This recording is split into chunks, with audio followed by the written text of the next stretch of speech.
We're going to do a little work on intangibles. Intangibles are amortized instead of depreciated, and it's basically a straight line method. It's not typical for them to have a salvage or residual. Usually their useful life is at the end of their useful life. It's just no longer useful to anybody, so they don't usually sell it. They could. If they had a salvage value, it would look just like straight line. So you would not amortize assets with an indefinite life. We check those annually for possible impairment, meaning that they've lost value.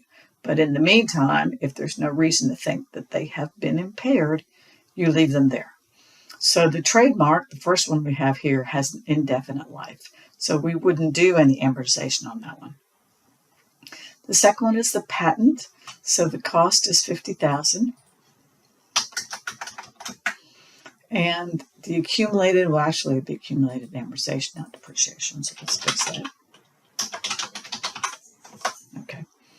So the accumulated amortization for the patent at the end of 2017. So it was bought in beginning of 2012. So we would have 12, 13, 14, 15, 16, and 17. 6 years of amortization in this accumulated amortization account. So what's the annual amount? Well, the annual amount would be that cost divided by the useful life.